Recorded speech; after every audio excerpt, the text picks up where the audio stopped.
총선에 출마하는 모든 민주당의 후보자들이 집을 재산 증식 수단으로 삼지 않겠다고 약속하고 거주 목적 외에 주택을 처분할 것을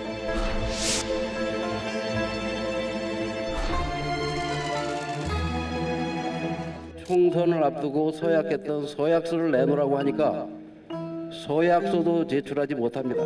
그런 정당이 무슨 집값 잡을 대책을 내놓겠습니까?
예, 추가 대책도 곧 나올 거라고 하고요. 노영민 비서실장 오늘 아침에 결국 반포 아파트 네. 팔겠다 페이스북을 통해서 밝혔습니다. 어제 그 여당 내에서 좀 비판 목소리가 나왔던 이 부분이 좀 영향이 있었던 것 같아요. 처음 나왔을 때부터 비판이 있었죠. 왜냐하면 예. 처음에는 반포 집 판다 이렇게 언론에 알려졌는데 아니다. 나중에 청주집 팔 거다 이렇게 정정하면서 오히려 더 여론이 악화됐던 것 같습니다. 결국은 이분이 이제 지역구가 청주고 이러기 때문에 지역구의 건 팔고 서울의 건 놔두는 거 아니냐, 똘똘한 한 채 놔두는 거 아니냐 이런 여론이 어찌 보면 이게 이분 혼자만의 문제는 아니고 그동안 어찌 보면 꼭 여론이 굉장히 안 좋았는데 이게 촉발된 어떤 계기가 됐기 때문에 팔게 된 것 같습니다. 예, 여권에서 이제 거취에 대한 얘기까지 나왔던 상황인데 이렇게 되면 이제 이 문제는 자연히 정리가 된다고 보면 될까요? 제가 보기에 아마 예를 들어서 이 비서실장이 예. 아파트의 문제로 예를 들어 파는 거 문제로 정책을 했거나 이건 아니거든요. 예. 본인이 어쨌든 재산 문제이기 때문에 저는 아마 네. 정책에 있어서 만약에 예를 들어서 집값 잡는데 정책을 못했다든지 이런 건 아니기 때문에 네. 윤리 도덕적인 또 문제는 아니에요. 예를 들어서 거짓말을 했거나 아니면 이런 건 아니라서 저는 예. 거치 문제는 나갈 필요 없다고 봅니다. 예, 어떻게 보십니까? 저는 사실 의미 없는 이런 행동이다 이렇게 보는 것이 지금 사실 집값을 내릴 정책이 나온다라고 믿고 있다면은 여당 및 정부 관계자들이 이렇게 여론의 문매를 맞지 않고도 팔았어야 되거든요. 예. 지금부터 팔겠다는 얘기가 나오는 사람들은 욕 먹으니까 팔겠다는 이미지가 너무 강해집니다. 그렇기 때문에 실제로 시장이 여기 반응하려 그러면은 시장이 봤을 때 정책 위반에 대해서 힘이 있는 사람들이 스스로 내릴 거라 판단해 자발적으로 팔았네 이런 인상을 주는 것과 욕 먹으니까 팔았구나는 완전 효과가 다르거든요. 예. 지금부터 아무리 팔아도 효과 없을 겁니다. 예.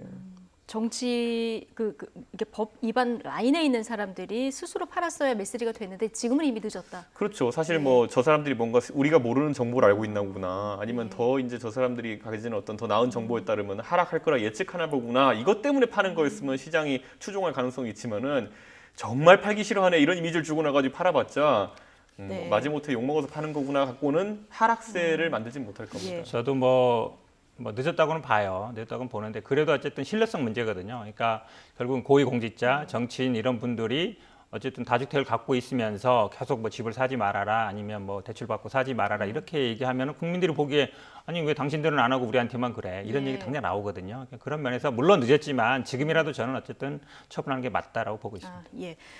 이 노영민 비서실장의 결정이 시장에 어떤 영향을 미칠지는 좀 더 두고 봐야 되는 상황인데요. 심상정 정의당 대표 어제 노영민 비서실장이 오히려 똘똘한 한 채에 더 강력한 신호를 줬다 이렇게 비판했습니다. 듣고 오시겠습니다. 정부 여당의 일련의 강력한 의지 표명에도 불구하고 국민들은 좀처럼 신뢰를 보내지 않고 있습니다. 국민들은 문재인 대통령의 지시나 집권 여당의 정책 추진 의사보다 똘똘한 한 채를 챙기겠다는 노영민 청와대 비서실장의 처신을 더 강력한 신호로 받아들이고 있기 때문입니다. 네. 자, 심상정 정의당 대표 얘기 듣고 왔습니다. 아, 제가 오늘 비건 부대표 그 방안 얘기하느라 정신이 없어 소개를 안 했군요. 현근택 더불어민주당 법률위 부위원장 그리고 이준석 미래통합당 전 최고위원과 이야기 나누고 있습니다. 자, 심상정 그 정의당 대표 굉장히 그 강하게 비판을 한 이런 상황인데요. 결국은 이런 괜히 혼선을 줘서 시장이 똘똘한 한 채 결국 이 신호를 준 게 아니냐 이런 지적이에요. 맞습니다. 네. 그러니까 결국은 가장 비난이 받았던 게 그거죠. 그러니까 정치인이라든지 아니면 이런 분들이 말도 있지만 결국 행동을 국민들이 보거든요. 다 공개 보기 때문에 과연 물론 뭐 대부분의 정치인들이 뭐 지방의 지역권을 의원 있는 분들은 보통 이제 주중에는 서울이 있습니다. 그리고 주말에 지방에 내려가기 때문에 지방에 한 채, 서울에 한 채 보통 갖고 있어요. 그렇게 해서 어쨌든 왔다 갔다 하는데 노영민 실장 같은 경우에는 이제 어쨌든 그 현역 지역구 의원은 아니잖아요. 그러다 보니까 어쨌든 이제 강남 한 채를 남기겠다. 물론 여기에 뭐 아들이 살고 있었고 이런 건 다 알려져 있지만 예. 그래도 어쨌든 행동으로서 약간 잘못된 신호를 준 거는 저는 맞다고 봅니다. 그래서 지금 지적하는 게 뭐 뼈 아프지만 뭐 예. 할 말이 없는 상황이 된 것 같습니다. 저는 그런데 이번에 오히려 노영민 실장이 주택을 매각하는 것은 제가 봤을 때는 굳이 그렇게 했었어야 되는 시각도 있습니다. 네. 왜냐하면 사실 그 다주택자가 되는 사람들 중에 보면 투기 목적이라고 싸잡기에는 각자의 목적이 다 있습니다. 예를 들어 노영민 의원도 지역구 의원을 지냈고 그러다 보니까 청주와 서울에 뭐 두 개의 생활 공간이 있는 것은 어쩔 수 없는 상황이었고 그래서 아파트 두 채 보유하고 있는 것이 양해될 수도 있는 사안이었는데 문제는 이번 정부에서 부동산 정책을 펼치면서 다주택자는 무조건 나쁜 사람들이라고 이제 규정을 해버렸기 때문에 그리고 지금까지 거기에 대해서 많은 말을 해왔기 때문에 네.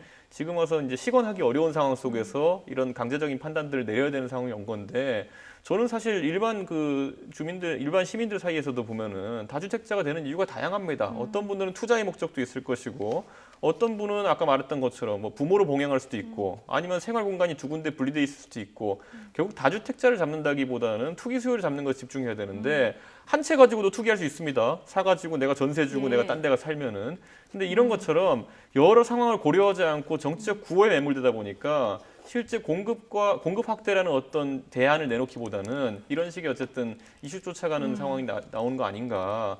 이번에 노영민 실장과 관련된 여러 가지 해프닝을 통해 가지고 대한민국에 공급된 주택 수는 1위입니다. 네. 예.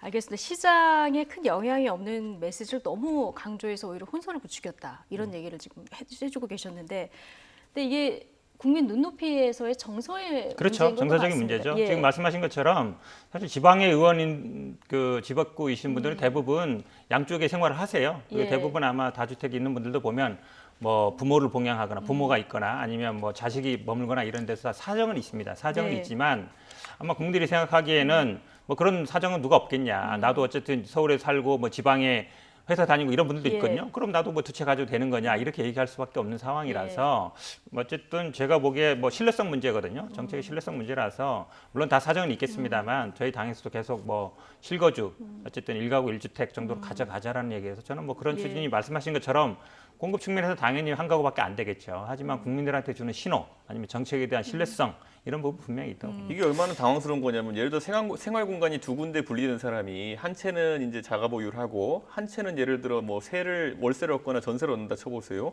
그럼 그 전세나 월세 얻은 집의 주인은 뭡니까? 그 사람 또 다주택자입니다. 그러니까 결국에는 이 다주택자나 저 다주택자의 문제가 되는 것이거든요. 그러니까 저는 이런 식의 어쨌든 폭탄 돌리기 갖고는 문제가 해결되지 않는다 이렇게 봅니다. 그런데 그게 이제 일반적인 만약에 개인하고 정치인이라든지 고위공직자하고 같이 볼 건 아니에요. 예. 일반인적인 일들은 그럴 수 있죠. 그렇지만 정치인이라든지 고위공직자라든지 이런 분들은 그 자체로 굉장히 중요한 신호기 때문에 그건 좀 다르게 봐야 된다고 봅니다. 지금 박병석 국회의장도 사실 지역구 집 팔고 서초 아파트 남겨뒀는데요. 이 아파트가 지금 시세로 보면은 35억에서 59억까지 오른 이런 상황입니다. 이건 뭐 박 의장 잘못은 아닙니다. 가만히 있었는데 올랐는데 문제는 이게 이제 현 정부의 부동산 정책을 그대로 이제 보여주는 사례가 됐다는 이런 점인 것 같아요. 그렇죠. 그러니까 그 박병석 의장도 사실은 대전이잖아요, 지역구가. 예. 그럼 대전에 당연히 한 채 있을 것이고 아마 서울에서 또 뭐 주중에는 이제 서울에서 주로 사셨을 거예요. 그러면 이제 서울에 있는 건데 어찌 보면 이제 뭐 가장 어찌 보면 핫한 데가 강남의 재건축 아파트. 예. 최근 아마 한 1, 20년간 가장 이제 핫했다고 볼 수 있는데 거기에 사서 또 이게 아마 사긴 오래전에 산 걸로 알고 있습니다. 근데 이제 시세만도 벌써 이제 2016년 시세 따진 거는 지난번 당선됐을 때 시세 예. 따진 것 같아요. 그러니까 뭐 올해까지 많이 올랐다는 건데 사실 이 부분도 뭐 개인의 재산이 예를 들어서 뭐 소유하고 있는 것 자체를 문제를 삼기는 좀 그렇겠지만 많은 국민들이 아마 왜 대전 지역구인분이 서울에 재건축 아파트 사셨을까 이제 이런 의문을 제기하는 거겠죠. 그러니까 아마 예. 조금 뭐 그렇다고 해서 지금 이제 처분했는데 이걸 또 팔라고 할 수도 없잖아요. 예. 3가구 주택이라 조금 애매한 상황이긴 하지만 그래도 좀 국민들이 보기에는 적절하지는 예. 않은 것 같습니다. 김대중 전 대통령 3남 김홍걸 의원도 지금 보니까 강남 서초 마포에 아파트 두 채, 주택 두 채, 상가 한 채. 네. 이런데 지금 팔겠다고 얘기를 한 상황입니까? 그러니까 이 마포지 같은 경우는 이제 김대중 대통령 이호 여사한테 예. 상속받은 거잖아요. 이게 아마 37억 정도라 이 대부분 금액의 반 정도는 되는 예. 것 같은데 또 이제 이게 최근에 약간 논란이 됐죠. 왜냐하면 김홍걸 의원의 어쨌든 그 이게 상속의 형제간에 어쨌든 예. 이게 상속 대인이 아니냐 이런 문제가 있었는데 뭐 제 사실은 만약에 재산이 이렇게 있었으면 굳이 그거를 물론 이게 어쨌든 뭐 방법은 있거든요. 예를 예. 들어 공익에 신탁한다는 여러 가지 방법으로 이거를 좀 본인 이름으로 안 하더라도 해결 방법이 있었을 것 같은데 어쨌든 이 형제간에 약간 문제가 생기면서 굳이 왜 또 본인 이름으로 했을까 이런 현재 이렇게 재산으로 본다 그러면 그런 의문이 좀 제기될 수 있을 그러니까 것 같습니다. 국민들이 이런 어떤 정치인들에 대한 어쨌든 지적이나 아니면은 이런 비판만으로 그리고 거기에 대해 가지고 해소하는 방법과 집을 팔았다 이것만으로 부동산 문제가 해결됐다 보지 않을 겁니다. 제가 계속 얘기하자면 이 세 분에 대해 가지고 집을 다 판다 하더라도 공급된 주택의 수는 3입니다. 근데 지금 수십만의 대기 수요가 있기 때문에 지금 주택이 상승하고 가격이 상승하고 있는 것인데 여기에 대해 가지고는 계속 이제 세금 정책만 이야기를 하고 있거든요. 사실 세금 아니면 가격 통제 정책으로 물가를 잡은 사례는 전 세계적으로 거의 없습니다. 왜냐하면은 지금 투기 수요라고 하는 것을 너무 광범위하게 잡아버렸어요. 예. 과거 박근혜 정부 시절에 자기가 반대되는 세력을 무조건 종북이라 그러고 지금 모두 자기가 반대되면 토착이구라 그러고 이런 것처럼 부동산을 사는 수요를 전부 다 투기 수요로 몰아버리니까 그 수요 전체를 억제해버리려고 하고 있습니다. 근데 이건 또 다른 부작용을 낳을 수밖에 없는 상황인데 저는 지금 분명히 대한민국에서 30대, 40대가 집을 사려 몰려가는 것은 결국엔 안정적으로 거주하기 위한 그런 목적이 강한데 이분들의 주택 구입마저 어렵게 만드는 어떤 주택 세금 정책이라든지 가격 정책이라는 거는 결국에는 나중에 더 크게 터질 수밖에 없는 그런 상황입니다. 이게 좀 근본적인 시각 차이예요. 아마 주택을 그냥 상품으로 볼 건가, 시장 경제에 맞게 둘 건가, 아니면 이걸 어느 정도 국가에서 관리해야 되는가. 저는 우리나라 같은 경우는 주택은 관리할 수밖에 없다고 봅니다. 네. 예, 우리 예전에 아마 노태우 정부 때죠. 택지 소유 상한제, 주택 소유 상한제까지 했었어요. 그거는 거의 한 개인이 가질 수 있는 택지라든지 주택 수까지 제한했던 거거든요. 면적이라든지. 그만큼 우리나라는 어찌 보면 가용 토지가 좁고 수도권 인구가 집중돼 있다 보니까 주택을 일반적인 뭐 자동차 팔듯이 그렇게 완전히 시장에 맡겨놓을 수는 없는 상황이다라고 네. 봅니다. 그래서 여당은 이게 총선 공약이었어요. 출마하는 후보들한테 한 가구만 살지 말고는 이제 팔겠다 이런 서약을 받았다고 하는데 지금 이행률이 얼마나 되는 겁니까? 별로 안 되고 있죠. 지금 예. 보니까 아마 4분의 1 정도, 그러니까 한 25% 정도는 다주택자인 것 같은데요. 그러니까 2년 내에 원래 당선되고 나면 2년 내에 팔겠다 이랬는데 사실은 오히려 공천 줄 때 네. 반영하겠다 했으면 아마 대부분 팔았을 겁니다. 근데 대부분 국회의원이나 이런 분들이 당선되고 나면 사실은 그 큰 부담감이 없거든요. 그래서 아마 이번에는 그래도 이게 저는 아마 뭐 기간을 좀 더 당기고 2년 내가 아니라 1년 내라든지 아마 예. 내일 모레 좀 있으면 이제 공개될 텐데 재산이 공개되고 보면 드러날 텐데 물론 본인들은 여러 가지 소명을 하고 지금 있어요. 전수조사에 들어간 상황인 그렇죠. 거죠? 조사도 하고 있고 아마 예. 또 재산 공개가 되기 때문에 될 걸로 보는데 예. 이게 그냥 말뿐인 그냥 빈 공약이 되면 안 되기 때문에 저는 아마 시민단체에서도 뭐 요구하고 있지만 기간을 좀 당겨서 1년 내에 처분하든지 이렇게 해야 될 걸로 보고 있습니다. 예. 오늘 정세균 총리가 다주택 고위공직자 빨리 집하도록 조치하겠다 이런 입장을 밝혔는데요. 이게 중앙부처뿐 아니라 지자체 공직자까지 다 이런 메시지가 지금 전달된 이런 상황이에요. 어떻게 보십니까? 저는 굉장히 우선 위헌적인 발상이고요. 개인의 재산권에 대해 가지고 어떤 정책적 목표 그것도 지금 보면은 제 생각엔 적합한 판단도 아닙니다. 그런 속에서 이걸 통해서 주택을 공급하겠다는 것은 말이 안 되고 본보기식으로 한다고 하지만은 제가 봤을 때는 국민들이 바라는 건 실질적인 대책이거든요. 예. 그런데 총리께서는 오히려 국정 각 부처를 통할하는 입장에서 공급 대책을 마련해와라 이런 지시를 내려야 되는 판에 지금 어떤 기강잡기 정도의 부분을 지금 언급하시는 거는 글쎄요 언발에 오줌 누기 정도의 처방으로 지금 인식되지 않을까라는 예. 우려가 있습니다. 부동산 가격을 내려야 하는 뭐 공급을 포함한 주요한 대책들을 좀 내놔야 되는 시점에 지금 기강 잡기 메시지는 적절치 않다. 자, 이런 의견이신데요. 어떻게 보십니까? 뭐 기강 잡기 측면도 있고요, 분위기 측면도 있고요. 당연히 그 이후에 이런 어떤 뭐 예를 들어서 결국 공무원들이 솔선수범해라는 예. 얘기이기 때문에 국민들한테도 주는 신호죠. 당연히 예. 일가구 일주택만 해라. 더 이게 주택으로 해서 돈을 벌려고 하지 말아라. 어떤 불로소득을 그걸 취하려고 하지 말아라 이런 신호를 주는 것이고 당연히 지금 말씀하신 것처럼 공급 대책이라든지 아니면 예를 들어서 뭐 세금 대책이라든지 당연히 나오는 것이죠. 근데 예. 이건 하고 이건 안 된다 이게 아니라 지금 말씀처럼 이 공무원들의 한 가구만 가져라 이게 공급 정책이겠습니까? 그게 아니죠. 공급 정책은 따로 나와야 되는 것이죠. 의지의 표현으로 그럼요. 그리고 시장에 대한 신호다. 신뢰성의 문제고 또 예. 국민들한테 공직자라는 게 공무원은 안정적인 직업을 갖는데 왜 주택으로 아파트로서 돈까지 벌게 하느냐? 그건 안 된다. 예. 하여튼 그런 신호를 주는 거거든요. 이런 신호를 주면 그런 부동산 가격이 어느 정도는 영향이 있을 거라고 당연히 보십니까? 영향이 있다고 봅니다. 왜냐하면 예. 어쨌든 솔선수범하고 정치인 공무원들이 솔선수범하기 때문에 국민들한테도 다주택 갖지 말아라. 주택으로 예를 들어서 불로소득 취하지 말아라고 정부가 얘기했을 때 네. 따라가게 되잖아요. 국민들이 정치인들도 공무원도 그렇게 하는구나. 이제 그런 어떤 효과는 분명히 있는 것이죠. 근데 저는 오히려 아까 총리의 역할이라는 걸 언급했지만은 각 부처를 통할하면요. 제 생각에는 결국 지금 이 국토부 장관과 기재부 장관 간의 이해관계도 조정하고 이렇게 해야 되는 것인데 최근에 결국에는 이런 어떤 뭐 주식 상승과 부동산가 상승에 대해 가지고 돈이 갈 곳이 없다라는 판단을 하는 사람들이 많다 이런 분석도 네. 있는데 그럼 최근에 보면요. 주식 시장에서도 보면은 수요를 상당히 줄일 수 있는 거래세를 폐지하고 양도세를 이제 거래세를 줄이고 양도세를 늘리겠다라는 대책이라든지 이런 것들은 오히려 주식시장에서 돈이 빠져나가도록 유도하는 것이거든요. 그런데 예를 들어 부동산에 대해서도 강하게 옥죄고 저는 네. 이런 것들을 보면은 정책이 맞질 않아요. 예를 들어 우리 사회에서 부동산 지역 쪽에 많이 돈이 이제 투입돼가지고 이걸 좀 빼기 위함이라면은 주식시장을 더 키울 수도 있는 것이고 여러 대안이 있을 뭔가 이 텐데. 시중에 풍부한 유동자금을 끌어들일 수 있는 수단을 그러니까 내놔야 정부라 된다. 하면 예. 보통 그런 정도의 거시적인 관점에서 정책을 펼치면서 국민들은 신뢰해 줘야 되는데 지금 이제 지난 한 달간의 메시지를 보면요. 주식도 하지 말고 부동산도 하지 말라고 이 정도로 아마 받아들일 겁니다. 그럼 이제 잉여자금이 있는 분들 어떻게 반응하겠습니까? 그거에 따라서 또 이제 다른 곳에 풍선이 부풀어 오르는 겁니다. 그러니까 저는 이런 판단들 좀 신중하게 해야 되고 총리는 원래 역할이 그겁니다. 대통령을 대신해서 각 부처를 통합을 해가지고 한쪽이 발라드를 부르면 한쪽도 같이 발라드 불러야 되는 것이지 지금 다른 노래를 두 가지 부르고 있으니까 예. 국민들은 혼란스럽습니다. 뭐 여기서 뭐 주식 얘기까지 할 건 아닌데요. 뭐 미국에서 공부하실까 아시겠지만 기본적으로 미국에서는 주식 양도세, 양도의 거래에 대해서 수익이 있는 경우에 벌었을 경우는 세금을 부과합니다. 우리나라 같이 보면 그동안 약간 글로벌 스탠드 안 맞았던 거예요. 그러니까 지금 저도 그건 인정해요. 풍부한 자금 때문에 사실은 주식보다는 부동산에 많이 가고 있고 그래서 이제 가격이 오른 건 맞거든요. 왜냐하면 주식 시장에 가려면 굉장히 기업이 투자를 많이 하거나 이제 경제가 활성화돼야 되는데 지금 그런 상황이 아니란 말이에요. 그러다 보니까 이제 부동산에 몰리는 건 맞지만 그렇다고 해서 지금 현재도 부과 안 하는 건 아닙니다. 일정 정도 금액 이상에는 주식 양도세에서 부과하고 있어요. 그러니까 예. 거래세를 납부고 소득이 있는 곳에 기본적으로 세금 부과하는 건 맞는 거예요. 그러니까 제가 보기엔 주식 양도 차익에도 세금 부과하는 건 맞는 거다. 그 금연은 점점 줄여 나가는 것이죠. 예.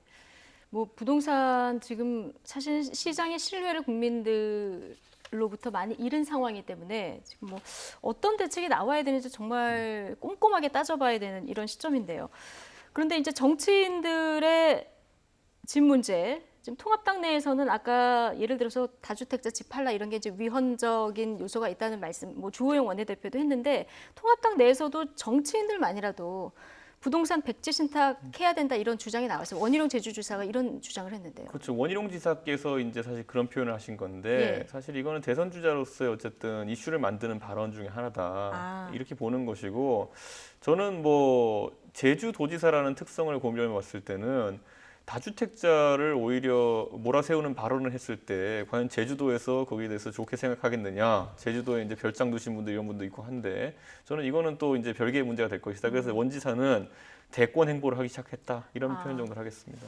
이런 백지 신탁 메시지가 이제 대권 행보를 읽힌다. 이건 국민을 바라보고 하는 예. 이야기지 제가 봤을 땐 정상적인 상황에서 제주도지사가 제주도민을 바라보고 하는 메시지는 아닐 겁니다. 예. 그러니까 저는 이거는 그냥 대선 주자의 아이디어 차원의 메시지다. 당 입장은 오히려 주호영 원내대표가 말한 것에 가깝다고 볼 것 같습니다. 그렇군요. 개인적인 어떤 입장에서 나온 얘기다 이런 얘기를 하신 부동산은 사실 것인데, 백지 신탁이 잘 안 맞아요. 네. 예, 왜냐하면 백지 신탁 나온 게 아마 주식이랑 비교한 것 같은데 주식 같은 거는 예를 들어서 뭐 건설회사 주식을 갖고 있는 사람이 검교위에 들어가면 영향력이 있잖아요. 주식이 네. 오르거나 이런. 그래서 그거를 뭐 처분하거나 아니면 활용 못하게 하는 건데 부동산이라는 거는 소유 자체로 가치가 오르는 거거든요. 예. 그래서 부동산을 신탁하게 되면 어떻게 할 것인지 주식하고 좀 달라요. 그래서 제가 보기엔 부동산은 아예 그냥 처분해버리면 되는 것이지 이거를 신탁 맡겼다가 나중에 다시 찾아온다? 그동안 가격 오르잖아요. 현실적으로 좀 맞지 않나요? 그동안 가격이 오르잖아요. 예. 왜냐하면 부동산을 소유하는 것 자체로 가격을 오르기 때문에 주식처럼 뭐 의결권을 예. 행사하거나 이게 못하게 막는 게 아니거든요. 그래서 저는 아마 조금 부동산은 신탁하고는 잘 안 맞는 것 같아요. 네. 어쨌든 지금 정부의 부동산 대책에 대해서 통합당에서도 굉장히 다양한 의견들이 나오고 있는 것 같습니다. 주호영 원내대표는 지금 김현미 장관 잘 안 될 것 같은 물러나라 이런 얘기까지 좀 하고 있고요. 오세훈 전 시장은 반값 아파트를 또 대안으로 제시했는데요. 이 목소리 함께 듣고 오시겠습니다. 오죽하면 경제학 교과서와 싸우고 있다는 이야기까지 나오겠습니까? 미래통합당이 제시하는 전문가들의 대안도 좀 들어서 빨리 좀 제대로 해주고 제대로 할 자신이 없으면 빨리 좀 그만두고 나왔으면 좋겠습니다. 오늘 토지 임대부 분양 제도를 출하하게 됩니다. 이거는 이제 이명박 정부 초기에 보금자리 주택 기억하시죠? 반값 아파트 정책 기억하실 겁니다. 저는 이 정부가 이명박 정부 오세훈 시장 시절에 성공했던 정책을 왜 하지 않을까? 자존심이 상해서 그러나 뭐 이런 생각도 해봤어요. 네. 두 분의 발언을 하나씩 좀 얘기를 나눠보겠습니다. 일단 지금 통합당 내에서는 주호영 원내대표가 일단 김현미 국토부 장관 이렇게 현장 목소리 안 들을 것 같으면 물러나는 게 맞다 이런 얘기했는데 통합당 내 뭐 이런 목소리 많이 나옵니까? 우선 지금까지 드러난 것으로는 김현미 장관이 발표를 자기가 하니까 예. 본인이 이제 하는 것처럼 보이니까 저희 공격을 하지만은 지금 사실 강하게 의심할 수밖에 없는 지점이 과거에 김수현 정책시장 시절부터 해가지고 청와대가 부동산 정책을 주도한다는 인상을 지을 수가 없거든요. 그렇기 때문에 사실 지금은 표면적으로 김현미 장관에 대해 가지고 인사 예. 거취 표명을 이야기하는 단계이지만은 결국에는 청와대 쪽에서 정책의 방향성을 잘못 선택했다라는 비판을 통합당에서도 계속 할 것으로 보이고요. 오세훈 시장 같은 경우에는 본인이 행정을 해봤으니까요. 결국에는 예. 서울이 이제 집가 상승의 주요 이제 요인인데 서울시장으로서 과거에 봤을 때 보면은 결국에는 공급 확대책 많이 답이다라는 것을 인지하고 있고 그 당시에 소기의 성과를 거뒀기 때문에 예. 지금도 정부에서 공급 확대책을 이제 펼쳐야 되는 것이 아니냐라는 주장을 하고 있는데 이건 뭐 합리적인 이야기다 이렇게 봅니다. 예.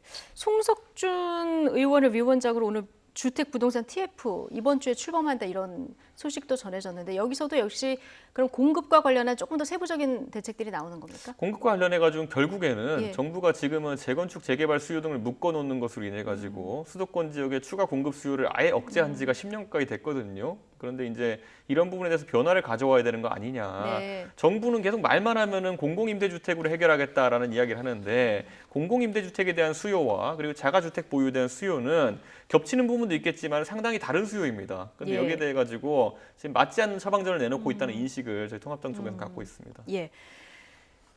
자, 조금 전에 오세훈 전 서울시장이 얘기했었던 네네. 반값 아파트 정책. 네. 자, 이 부분에 대한 의견 좀 들어보겠습니다. 저는 이게 정부 여당에서 고려할 필요가 있다고 봅니다. 예. 이게 뭐냐면 한마디로 얘기하면 토지 임대부 분양제예요. 저도 뭐 시민단체 있을 때 이 법을 좀 관여해봤는데요. 예. 그러니까 토지는 국가라든지 지자체 소유로 하고 건물만 분양하는 거예요. 예. 그러니까 건물을 가진 사람이 토지에 대해서 임대료를 내는 거죠. 그럼 집값이 그 사는 그렇죠. 사람 일단 입장에서는 분양할 때 싸게 쌉니다. 들어요. 집값, 예. 집을 사는, 땅을 예. 사는 게 아니기 때문에. 그런데 사실 이게 홍준표 의원이 이제 예전에 대표 발의를 했는데요. 2009년인가 아마 참여정부 때 분양을 했는데 군포에서 했어요. 그러니까 분양률이 아주 저조했어요. 예. 왜냐면 이 사람들이 그래도 집이라도 좀 가격이 오르든가 이게 있어야 되는데 그러다 그 기대 심리가 있어야 되는데 예. 안 되다 보니까 했거든요. 저는 아마 이 서울 수도권에서 한 공공 택지에 만약에 예를 들어서 이걸 시도한다 그러면 저는 아마 분양이 안 되지는 않을 거다. 물론 당연히 그렇겠죠. 그렇죠. 예. 근데 집가 상승분은 본인이 가져가는 게 아니기 때문에 예. 사실은 원래 일반 상품처럼 시간이 지날수록 원래 가격이 떨어지게 돼 있어요. 네. 그렇다 그러면 어떤 그 집가 상승으로 인한 기대 이익은 못 가져가지만 주거의 안정성을 귀할 수 있거든요. 예. 저는 그래서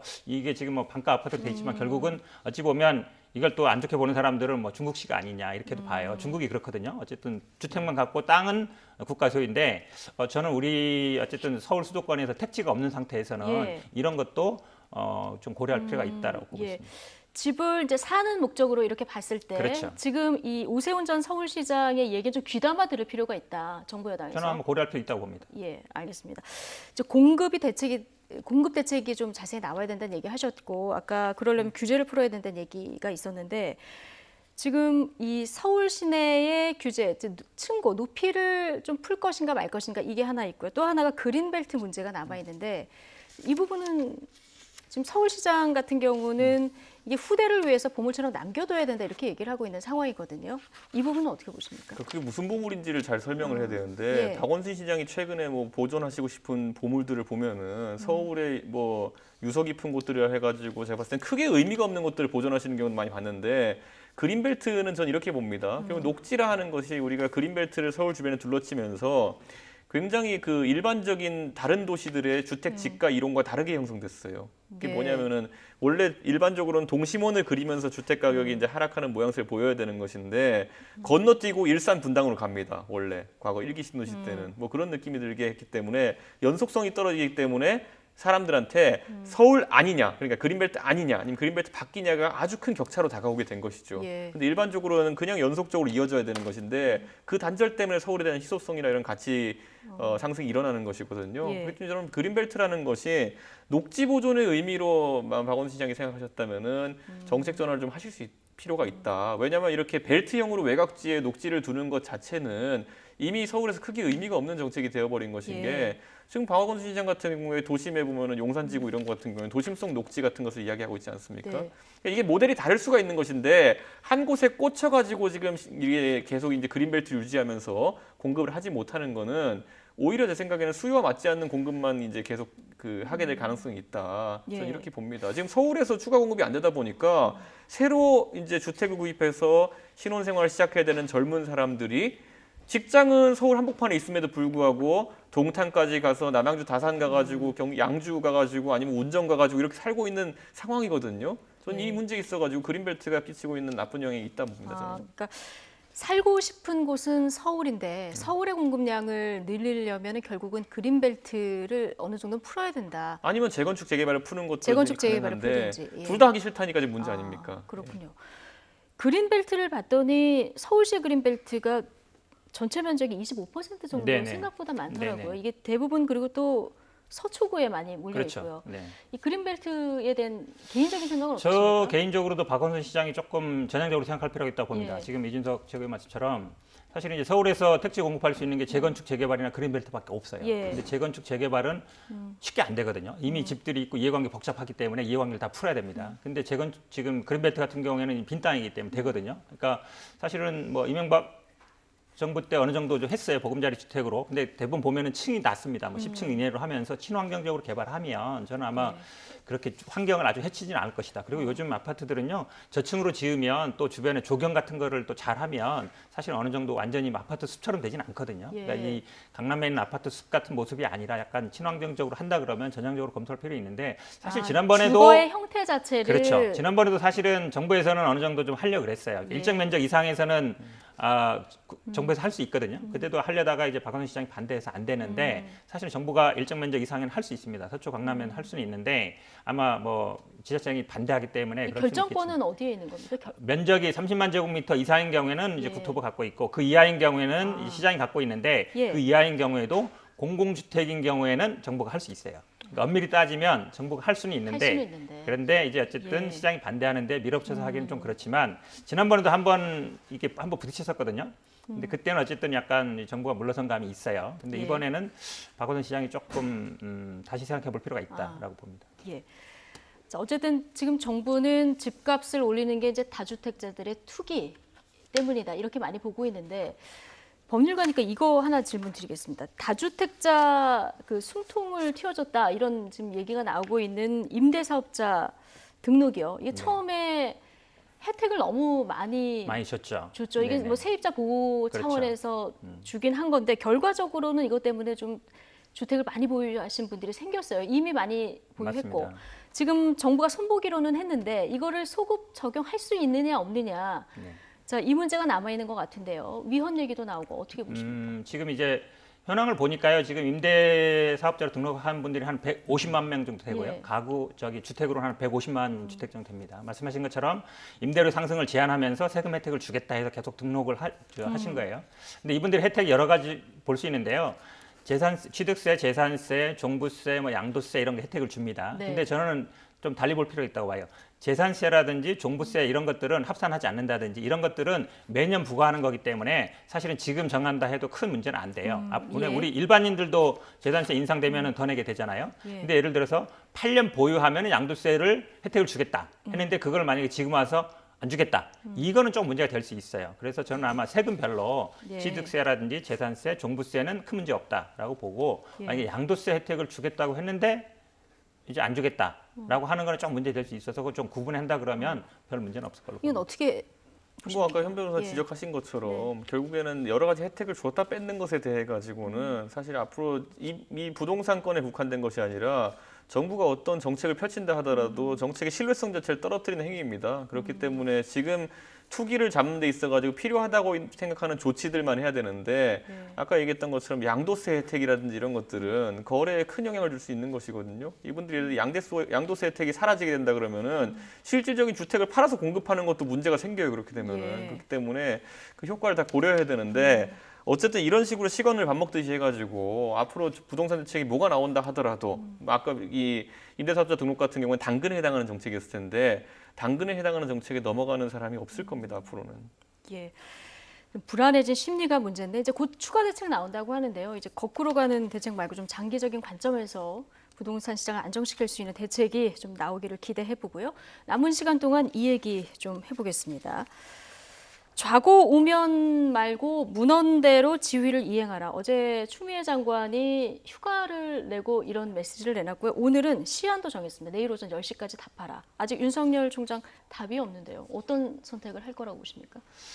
그러니까 답이 없는 거라 그러셨는데 그게 정답이죠. 본인이 입장이 밝힌 게 아니잖아요. 왜냐하면 본인이 입장을 밝혔을 때는 이게 지시 불이행이 됩니다. 지시 불이행이 되면 그 다음에는 뭐 감찰이라든지 이 부분 가는 것이죠. 그러다 보니까 아마 저는 본인이 입장을 안 밝혔지만 어쨌든 대검에서는 입장을 어쨌든 밝혔잖아요. 언론에도 예. 밝혔고 법무부에 서류를 보냈단 말이죠. 저는 이게 애매한 상황이다라고 봐요. 그거에 대해서 아마 그래서 내일 오전 10시까지 밝히라고 한 것 같은데 예. 저는 뭐 이 상태로 그대로 갈 수도 있다고 봅니다. 입장을 안 밝히고. 그러니까 안 대외적으로는 다 밝혔지만 예. 대외적으로도 밝혔고 언론에도 밝혔고 예. 뭐 법무부에도 문서를 보냈지만 윤석열 총장이 직접 밝히지는 않았잖아요. 예. 그러면 사실 예를 들어서 그 다음에 법무부에서 들어올 수 있는 상황은 어찌 보면 지시 불이행이니까 감찰하겠다는데 네. 그때 방어 논리가 뭐냐면 내가 불이행한다고 한 적 없다 이렇게 나올 가능성이 있어요. 약간 애매하게. 입장을 안 밝히고 이렇게 갈 수도 있다. 그렇죠. 왜냐하면 밝혔을 경우 그 예. 자체로 불이행이 되기 때문에 지시 불이행이 예. 되기 때문에 아마 저는 아마 윤석열 총장의 의도는 그런 거다. 이게 지시 불이행으로 감찰로 갔을 때 내가 언제 안 한다고 한 적이 있느냐 이렇게 갈 가능성이 있어서 저는 뭐 끝까지 침묵을 지킬 가능성이 더 많다고. 예. 그럼 지금 추미애 장관이 하는 발언들의 그 수위를 봐서는 입장을 안 밝혀도 이거 항명이다 이렇게 얘기할 가능성도 있을 것 같은데요. 어떤 선택을 할까요? 그러니까 윤석열 지휘권이라는 총장은? 것 자체가 예. 검찰청법에 굉장히 그냥 한 줄로 정의되어 있는 것이거든요. 그렇기 때문에 이런 식으로 뭐 날짜를 정해가지고 요구해라, 안 들으면은 뭐 감찰한다, 뭐 이런 것들도 사실 규칙화된 것이 아니에요. 예. 그러다 보니까 저는 사실 추미애 장관의 지휘라는 것도 지금 범위가 어디까지도 모호하고 결국엔 그러다 보니까 대한민국의 법률에 관해서는 그래도 최고 권위자라 할 수 있는 검사장들이 모여가지고 실제로 이런 판단을 한 것이기 때문에 전 추미애 장관도 변화가 좀 있어야 된다 이런 생각을 하고요. 지금 시점에서 윤석열 총장은 어쨌든 뭐 본인 입장을 밝히지 않고 있지만은 대검 측의 입장이라는 거는 지시 자체가 위법한 지시다라고 이제 보고 있는 것이고 과거에 이제 윤석열 그 총장이 과거에 댓글 사건 수사팀장할 때 보면은 지시 자체가 적법하지 않은데 이걸 따를 수는 없지 않느냐라는 입장을 한번 밝힌 적이 있기 때문에 그것에 그 소신에 대한 변화가 없다고 한다면은 지시 자체가 적법하지 않기 때문에 따르지 않은 모양새로 그냥 갈 것이고 여기에 대해 가지고는 나중에 뭐 예를 들어 국회에서 따로 청문을 하든지 아니면은 제 생각엔 감찰이라는 그런 절차를 통해 가지고 검찰총장의 거취를 이제 속된 말로 건드린다고 하면은 네. 이건 굉장히 격에 맞지 않는 상황이 될 테고요. 예. 결국에는 곧 다가올 어떤 국감이나 이런 곳에서 상당한 쟁점으로 다루지 않겠느냐 이렇게 봅니다. 그러나 내일 10시까지 이렇게 시한을 정한 거 봐서는 법무부에서는 다음 단계 이미 준비하고 있는 거 그렇다고 아닐까요? 봐야죠. 지금 예. 말씀하신 것처럼 사실은 뭐 어떤 지시를 내렸을 때 언제까지 안 하면 불이행이고 아니고 뭐 기간은 없어요. 근데 일반 공무원 조직에서 생각했을 때 지금 일주일 지났거든요. 네. 우리가 예를 들어서 밑에 사람 보고 이거 해라라고 했는데 일주일 동안 안 하고 있어요. 예. 그럼 이행한 겁니까? 아니죠, 당연히. 불이행은 맞는데 어쨌든 지금 말씀처럼 이의 제기를 하든지 아니면은 뭐 따르겠다고 하든지 그거는 일단 저는 어쨌든 일국의 검찰을 책임지고 있는 사람이라면 본인 이름으로 얘기해야 된다고 봐요. 이거를 예. 언론에 이미 공개하고 대검 뭐 간부시켜서 법무부에 문서 보내고 그거보다는 본인 입으로서 아 나는 이거 부당하다고 생각한다. 못 따르겠다 하든지 아니 나는 이행하겠다 하든지 예. 이렇게 밝혀야지 그동안 수사할 때는 그렇게 열심히 뭐 자신 있게 하다가 이런 곤란한 상황에서 본인 입장을 안 밝힌다? 저는 약간 비겁하다고 봐요. 예. 지금 이 수사의 공정성에 대해서는 두 개의 시선이 좀 있는 것 같습니다. 첫 번째 가장 큰 거는 윤석열 총장의 측근 감싸기 아니냐 이 의혹 하나하고 또 한편에서는 그런데 이성윤 지검장도 한동훈 그 검사장하고 충돌한 적이 있었기 때문에 이 또한 이해 충돌 아니냐 이런 시각이 있어요. 어떻게 보십니까? 어떻게 풀어야 뭐 저는 됩니까? 당연히 이게 뭐 지금 뭐 검언 유착이라 그러지만 저는 아마 검찰이 정치에 관여하려던 시도였다라고 봐요. 왜냐하면 결국은 3월 말 4월 초에 유시민을 어쨌든 약간 소환하든지 아니면 엮는 그 구도로 간 거잖아요. 선거에 영향을 미치려는 의도라 보고 저는 단순히 이게 뭐 기자 한 명이 할 수 있는 일은 아니다. 예. 그리고 한동훈 검사장 혼자 할 수 있는 일도 아니라고 봐요. 그럼 더 위에 선도는 관여돼 있었다고 보기 때문에 그래서 저는 아마 계속 이 수사를 맡고 있는 게 아닌가라고 개인적으로 그렇게 보고 있어서 네. 저는 이게 아마 검찰이 정치적 중립을 바로 세우는 어떤 그런 계기가 돼야 된다고 보기 때문에 예. 뭐 철저하게 좀 수사를 해야 된다고 봅니다. 뭐 제가 여기 나올 때마다 일주일마다 하는 얘기지만 아직까지도 검언 유착의 당사자라고 하는 한동훈 검사장이 정확히 어떤 발언을 통해 가지고 해당 기자를 뭐 회유하고 종용했는지에 대해서는 저는 나온 바가 없습니다. 그런데 이제 여기에 대해 가지고 여권 측에서는 계속 검언 유착이다 이렇게 단언을 하고 있는 상황인데요. 저는 오히려 지금 이제 추미애 장관과 그 팀이 같이 이제 사실 한 팀을 맺게 된 사람들이 보면은 뭐 일부 지적이 나왔지만은 이미 과거에 사기 전과가 있었던 분이고 오히려 굉장히 불안정한 팀이다 지금 이 팀이 무슨 증언에 지금 의존해가지고 지금 대한민국이 이 사단을 겪는 거냐 했을 때 저는 신빙성이 없는 그런 어떤 증언자에 의해 가지고 이렇게까지 가고 있는 것도 상당히 우려할 만한 사안이다. 만약에 여기에서 그 증언자의 진술에 만약 신빙성이 의심받고 만약에 그게 사실이 아닌 것으로 드러나면은 정권이 져야 될 책임은 상당할 것이고 추미애 장관은 당연히 굉장히 큰 책임을 져야 될 거로 보입니다. 예. 잠깐만. 예. 이거 뭐 수십 번도 더 얘기하는 얘기인데요. 네. 사실은 어찌 보면 지금 채널A 기자나 이거는 그러잖아요. 그러니까 본인이 그냥 혼자서 한 거다. 검사장을 사칭한 거다 그러면 고발하면 돼요. 한동훈 검사장이 네. 뭐 명예가 훼손이 됐든 사기가 됐든 아니면 뭐 공무원 사칭이 됐든 뭐가 됐든지 간에 고발하면 되거든요. 만약에 고발 안- 사칭을 당한 거라면 그럼요. 고발하면 당연히 된다. 고발하는 게 정상이죠. 그 검사장인데 예. 본인의 이름이 어쨌든 나오는 데가 가만히 있다는 게 말이 됩니까? 검사 안 하고 있죠. 저 고발 안 하고 있잖아요. 유튜브에서 거기에 욕하는 사람 많은데 그렇다고 해서 무조건 예. 고소하지는 않아요. 아니죠. 이거는 굉장히 중요한 일이죠. 검사장을 어쨌든 내가 뭐 검사한테 이런 얘기를 들었다 하면서 얘기한 거기 때문에 당연히 이런 거 금방 그대로 넘어간다 그러면 의심할 수밖에 없는 것이죠. 예, 알겠습니다. 어쨌든 이거 풀긴 풀어야 되는데 금요일 검사장 회의에서는 결론을 내서 이제 총장을 수사해서 지휘하지 말라 이 부분에 대해서 이제 이게 좀 부당하다 이런 의견이 모아진 것 같고요. 특임 검사 얘기가 그래서 나왔습니다. 근데 법무부는 이미 이 특임 검사 늦었다, 안 된다 이런 입장이거든요. 그러다 보니까 박범계 민주당 의원은 이런 절충안을 냈습니다. 잠깐 듣고 오시겠습니다. 특임검사는 총장의 수사 지휘가 사실상 없는 제도입니다. 그렇죠. 예, 그래서 지금 장관의 수사 지휘와 크게 다르지 않습니다. 다만 현재까지 검언유착 사건을 수사해왔던 서울중앙지검 형사 일부의 수사의 경과와 결과가 있기 때문에 그 부분을 특임검사에 상당 부분 반영하는 것이 중요하다. 그 예. 부분을 배제하고 특임검사를 하게 된다면 그건 역시 수사전문자문단을 구성하는 것과 다를 바 없다라는 저 개인적인 그런 견해입니다. 예. 자, 그러니까 특임 검사를 임명해서 가되 네. 기존 수사에서 했었던 수사의 경과 결과는 좀 같이 반영해서 같이 가자. 이런 어떻게 보면 절충안인데요. 그렇죠. 절충안 예. 아마 개인적인 의견 내시는 것 같아요. 네. 박범계 의원이 뭐 추미애 장관하고도 가깝고 윤석열 총장하고도 뭐 좀 개인적인 인연이 있는 걸로 알고 있기 때문에 아마 타협책을 내는 것 같은데요. 근데 지금은 약간 본질을 흐리는 것 같아요. 예. 왜 그러냐면 지금 어쨌든 특임검사 하자, 하지 말자 이걸로 붙었잖아요. 근데 지금 올해 이게 특임검사는 2010년에 생겼는데요. 이제 올해 일에 어떤 규정이 바뀌었냐면 대통령령으로 네. 검찰 기구에 관한 규정이 있어요. 그건 대통령령입니다. 예. 별도의 임시기구를 설치할 때는 장관의 허가를 받게 돼 있어요. 예. 올해부터 바뀐 거죠? 그리고 올해부터 바뀐 그러니까 거죠. 특임검사 임명하려면 법무부 장관 승인이 있어야 되는 거예요? 지금은 그렇게 되는 거죠. 예. 왜냐하면 이 특임검사는 사실은 검찰총장이 임명하는 겁니다. 예. 검찰총장이 임명하는 거기 때문에 사실은 검찰청법으로 돼 있어요. 검찰청 내기로 돼 있어요. 네. 그러니까 더 상위법이죠. 그 기구에 예. 대한 게. 그렇게 본다 그러면 결국 장관이 임시기구 허락할 가능성이 없고 그러면 사실은 특임 검사를 하자는 말은 말로 보기에는 약간 타협적으로 보지만 실현 가능성은 별로 없는. 더군다나 총장의 측근에 대한 수사이기 때문에 총장이 임명도 할 수 있지만 직무 정지도 시킬 수 있고 해임도 할 수 있어요. 예. 수사 범위를 확대할 때는 또 총장의 승인을 받아야 됩니다. 그럼 사실 특임 검사를 한 의미가 별로 없죠. 그러니까 이게 뭐 때문에 싸우고 있는지를 박봉계 의원님이 아주 이렇게 외과수술적으로 잘라주셨어요. 그러니까 특임검사라는 어쨌든 제3지대에서 하는 형식에 대해 가지고 문제가 없지만 하지만 이석윤 중앙지검에서 그 팀이 했던 수사 결과를 반영해야 된다고 하신 거거든요. 그러니까 네. 그 수사 결과를 계속 반영하지 않으면은 다른 어떤 공정한 조직에도 인정할 수 없다 이겁니다. 결국 그렇기 때문에 많은 사람들은 물어볼 수밖에 없는 것이 도대체 그 수사팀에서 어떤 목적을 통해서 어떤 수사를 했기에 그걸 꼭 반영시켜야 된다고 하는 것이냐. 이렇게 다투는 상황이 됐으면은 국민 입장에서는 둘 다 손 털고 그냥 새로운 사람이 해라 이렇게 할 수도 있는 건데 그것마저도 용납하지 못한다는 지금 여권의 심리가 뭔지 그것에 대해서 좀 궁금합니다. 예. 어제 통합당에서 수사지휘권 발동 배경에 청와대가 있다. 청와대 배우설을 주호영 원내대표가 제기를 했습니다.